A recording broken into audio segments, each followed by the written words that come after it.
નમસ્કાર મિત્રો એકવાર ફરી તમારું સ્વાગત છે અમારી યુટ્યુબ ચેનલ ઉપર। તો મિત્રો આજ ફોરેસ્ટની પરીક્ષાનો બીજો દિવસ હતો અને બીજો દિવસમાં જે પહેલી પાળી છે 9 થી 11ની તો તેમનું પેપર પૂરું થઈ ગયેલું છે। તો આજે તેમાં કેવા પ્રશ્ન પૂછવામાં આવ્યા હતા તે તમામ પ્રશ્નોની માહિતી છે આપણે આજના વિડીયોમાં મેળવવાના છે। એની પહેલાં અમારી ચેનલમાં પહેલીવાર આવ્યા હોય તો ચેનલને સબસ્ક્રાઈબ કરી દેજો જેથી આવી માહિતી મળી શકે। તો ચાલો મિત્રો આપણે આજનો વિડીયો શરૂ કરીએ। તો પહેલો પ્રશ્ન હતો કે ગુજરાતમાં સૌથી વધુ વસ્તી ગીચતા ધરાવતો જિલ્લો કયો છે તે પ્રશ્ન પૂછવામાં આવ્યો હતો। તેમાં કદાચ જવાબ છે એ સુરત જિલ્લો આવે છે। ત્યારબાદ બીજો પ્રશ્ન, ગાંધીજી અને સરદાર પટેલ કઈ ચળવળ સાથે જોડાયેલા હતા? ત્યારબાદ ત્રીજો પ્રશ્ન છે એ સિદ્દી સમુદાયને વિશે છે એ પૂછવામાં આવ્યો હતો। ત્યારબાદ ચોથો પ્રશ્ન કે ખાવાના સોડામાંથી કયો વાયુ ઉત્પન્ન થાય છે? ત્યાર પછીનો પ્રશ્ન, બંધારણમાં સુધારા માટે ગૃહોમાં કેટલી બહુમતી જરૂરી છે? જેમાં 2/3 છે એ કદાચ જવાબ આવી શકે છે। ત્યારબાદ છઠ્ઠો પ્રશ્ન, મહાગુજરાત જનતા પરિષદના સ્થાપક કોણ હતા? ત્યાર પછીનો પ્રશ્ન, IUCNનું મુખ્ય મથક કયું હતું? આની પહેલાં છે એ IUCNનું ફૂલ ફોર્મ પૂછવામાં આવ્યું હતું અને આજે IUCNનું મુખ્ય મથક કયું છે તે પૂછવામાં આવ્યું છે। ત્યારબાદ NGTની સ્થાપના, તો NGTના પણ ઘણા પ્રશ્નો છે એ પૂછવામાં આવે છે। ત્યારબાદ ગુજરાતમાં આર્ય સમાજની સ્થાપના કોણે કરી હતી? ત્યારબાદ પિથોરા કઈ જાતિ સાથે સંકળાયેલા છે? ત્યારબાદ છે ડોકયાર્ડ વિશેનો એક પ્રશ્ન પૂછવામાં આવ્યો હતો। ત્યારબાદ સુરત શહેરનો ઉદ્યોગ કયો છે, એટલે કે સુરત શહેર કયા ઉદ્યોગ સાથે સંકળાયેલું છે?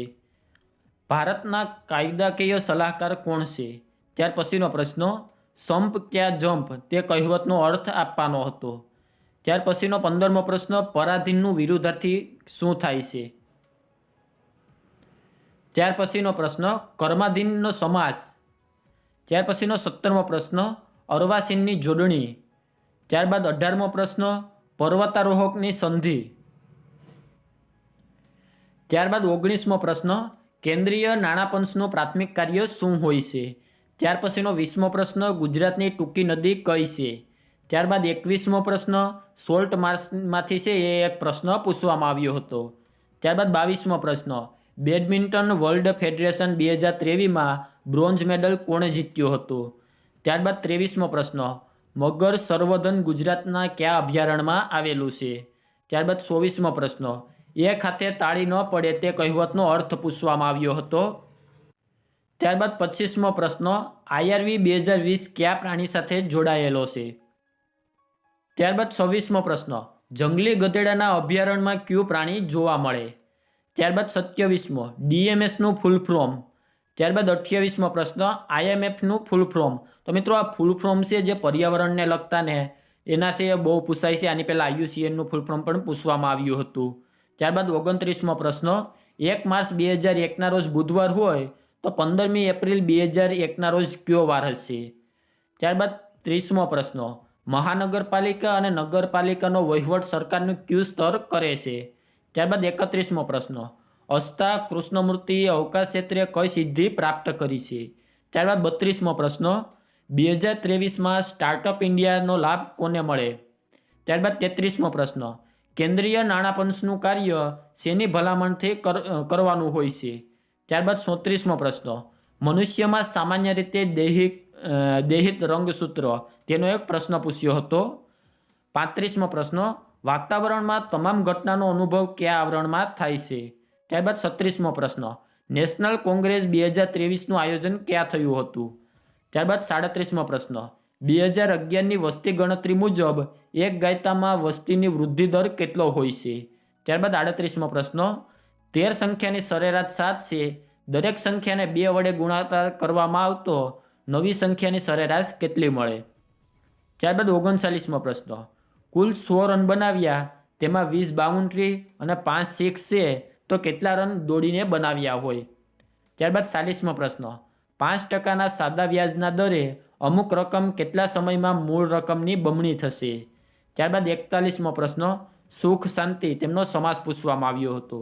ત્યારબાદ 42મો પ્રશ્ન જે શ્રેણી હતો 83, 77, 71, 65, 59 ને ત્યારબાદ ખાલી જગ્યા આપેલી હતી। ત્યારબાદ 43મો પ્રશ્ન, C અને D બે સંખ્યાના સહઅવિભાજ્ય છે તો તેમનો ગુસાઅ કેટલો થાય? ત્યારબાદ એક રિઝનિંગનો બીજો પ્રશ્ન પૂછવામાં આવ્યો હતો. ત્યારબાદ 45મો પ્રશ્ન AZ BY CX DW ત્યારબાદ ખાલી જગ્યામાં શું આવે. ત્યારબાદ 46મો પ્રશ્ન ભિલોડા તાલુકો કયા જિલ્લામાં આવેલો છે. ત્યારબાદ 47મો પ્રશ્ન પ્રાણીઓમાંથી કાર્બન વાતાવરણમાં કેવી રીતે આવે. ત્યારબાદ 48મો પ્રશ્ન એસિડ વર્ષા સલ્ફર ડાયોક્સાઇડ પ્લસ ખાલી જગ્યા એટલે વાયુ કયો બને છે તે પ્રશ્ન પૂછવામાં આવ્યો હતો. ત્યારબાદ 49મો પ્રશ્ન ગુજરાતના દરિયા કિનારા વિશે હતો. 50મો પ્રશ્ન છે મગરને લગતો એક પૂછવામાં આવ્યો હતો. ત્યારબાદ 41મો પ્રશ્ન છે એ જૈવ વિવિધતા છે તેમને લીધે એક હતો અને એક ઓછા વરસાદના કારણનો એક પ્રશ્ન હતો. તો આટલા પ્રશ્નો પૂછવામાં આવ્યા હતા. આના જવાબ છે તે આપણે ટેલિગ્રામ ચેનલમાં છે તેમના જવાબ સાથેના છે એ આપણે પ્રશ્નો પણ મૂકીશું. અને આના પછી જો બીજા કોઈ વધારાના પ્રશ્નો મળશે પહેલી શિફ્ટમાં પૂછેલા તો તે પણ આપણી ટેલિગ્રામ ચેનલમાં મૂકવામાં આવશે. એના માટે ટેલિગ્રામ ચેનલની લિંક છે વિડીયોના ડિસ્ક્રિપ્શનમાં આપેલી છે. ત્યાંથી ટેલિગ્રામ ચેનલમાં જોઈન થઈ જશો જેથી આ તમામ પ્રશ્નોના જવાબ તમને ત્યાં મળી રહેશે. અને આ જે બધા પ્રશ્ન છે એ જે મિત્રો પરીક્ષા દઈને આવ્યા હોય છે અને તેમની જે સ્મૃતિ હોય તેમના આધારે તેમણે આપેલા હોય છે. એટલે આમાં છે વિસંગતતા હોઈ શકે છે. તો આજના વિડીયોમાં આપવામાં આવેલી માહિતી સારી લાગી હોય તો વિડીયોને લાઇક કરી દેજો અને અમારી ચેનલમાં પહેલીવાર આવ્યા હોય તો ચેનલને સબસ્ક્રાઈબ કરી દેજો જેથી આવી માહિતી મળી રહે.